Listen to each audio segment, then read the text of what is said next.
आज की दुनिया सिर्फ जमीन पर नहीं बदल रही, आसमान और स्पेस तक पहुंच चुकी है। आज जियोपॉलिटिक्स का मतलब है स्पेस, डिफेंस और स्ट्रेटजी को समझना, क्योंकि यहीं से भविष्य की दिशा तय होती है। आर के न्यूज अफेयर्स इन मुद्दों को मुश्किल शब्दों में नहीं, सरल भाषा में समझाता है कि क्या हो रहा है, क्यों हो रहा है और भारत के लिए इसका क्या मतलब है। तो आप जुड़े रहिए आर के न्यूज अफेयर्स से। भारत ने हथियारों के खेल के नियम बदल दिए हैं। 114 लड़ाकू विमानों की मेगा डील अब सिर्फ खरीद नहीं बल्कि तकनीक पर कब्जे की जंग बन चुकी है। क्या फ्रांस झुकेगा भारत की 50% ट्रांसफर शर्त पर, या यह फैसला दुनिया की रक्षा राजनीति का नक्शा बदल दे। दुनिया के हथियारों के बाजार में इस समय ऐसा भूचाल आया हुआ है जिसने बड़ी बड़ी विदेशी ताकतों और महाशक्तियों की नींद उड़ा दी। दशकों तक जो विदेशी रक्षा कंपनियां भारत को सिर्फ मोटा मुनाफा कमाने वाला बाजार समझती थी, आज उन्हीं कंपनियों के बड़े अधिकारियों की रातों की नींद गायब है। भारत ने रक्षा सौदों की मेज पर ऐसा अप्रत्याशित दांव चला है कि पूरा ग्लोबल जियोपॉलिटिकल समीकरण हिल गया है। पहले विदेशी ताकतें अपनी शर्तों पर हमें महंगे हथियार बेचती थी और हम मजबूरी में उन पर निर्भर रहते थे।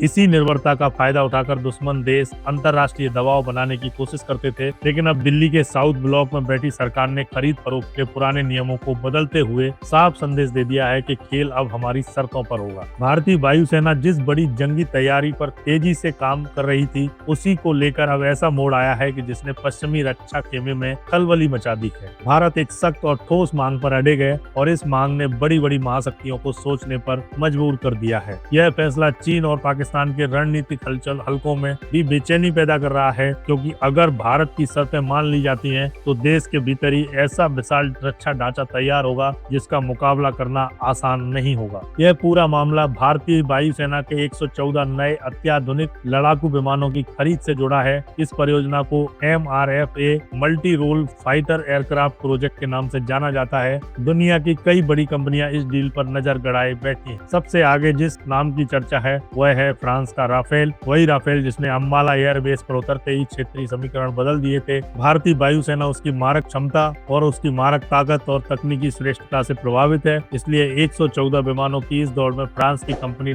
डसॉल्ट एविएशन को मजबूत दावेदार माना जा रहा है। फ्रांस को लग रहा था कि अरबों डॉलर की यह डील लगभग तय है, लेकिन भारत ने यहाँ एक बड़ा मोड़ ले लिया है। नई दिल्ली ने साफ कर दिया है कि विमान चाहिए लेकिन सीधे आयात नहीं। भारत ने मेक इन इंडिया के तहत 50% ट्रांसफर ऑफ टेक्नोलॉजी की सख्त शर्त रख दी है। इसका मतलब सिर्फ तैयार विमान नहीं बल्कि उनकी तकनीक, डिजाइन, इंजन, रडार, सॉफ्टवेयर सब कुछ भारतीय धरती पर बनना चाहिए। इसे आसान भाषा में समझे तो भारत सिर्फ तैयार मिठाई नहीं खाना चाहता बल्कि पूरी रेसिपी मांग रहा है, ताकि कल को वह खुद भी वह तकनीक विकसित कर सके। यहीं पर फ्रांस असहज है। उसे आशंका है कि यदि उसने अपनी उन्नत तकनीक साझा कर दी, भविष्य में भारत खुद प्रतिस्पर्धी बन सकता है। लेकिन भारत अपने रुख पर कायम है, डील होगी तो हमारी शर्तों पर। इसी वजह से यह मेगा डील फिलहाल टलती दिख रही है और 2027 तक खिसक सकती है। फिर भी भारत के लिए यह देरी घबराहट की बात नहीं बल्कि रणनीतिक धैर्य का हिस्सा मानी जा रही है। खेल अब सिर्फ विमान खरीदने का नहीं बल्कि आत्मनिर्भर रक्षा शक्ति बनने का है। यह देरी दरअसल भारत की एक दूरगामी और आक्रामक रणनीति का हिस्सा है। पहले वह दौर था जब भारतीय सेनाएं विदेशी हथियारों पर निर्भर थी और मजबूरी में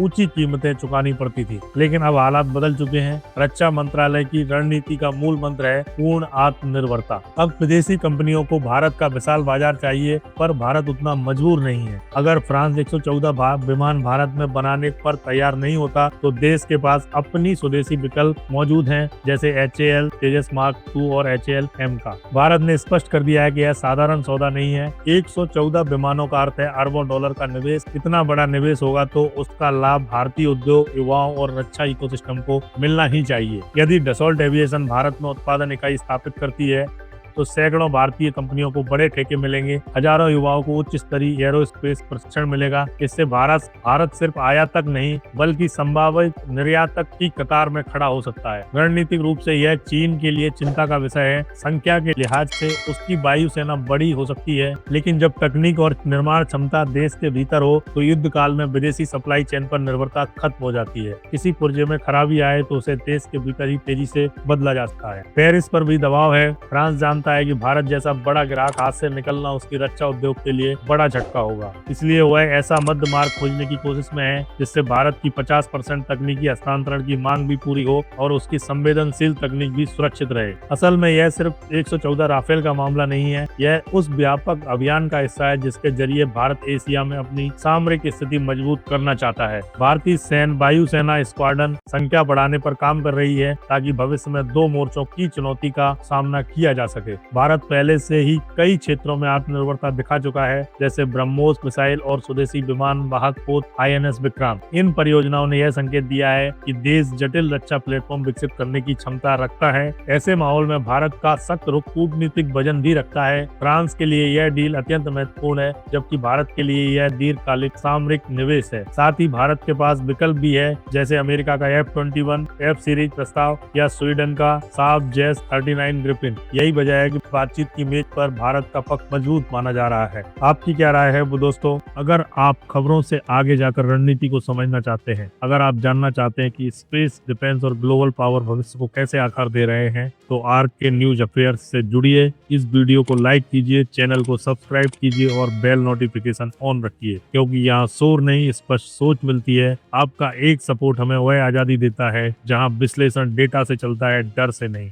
RK न्यूज अफेयर मतलब where strategy meets reality. Thank you दोस्तों।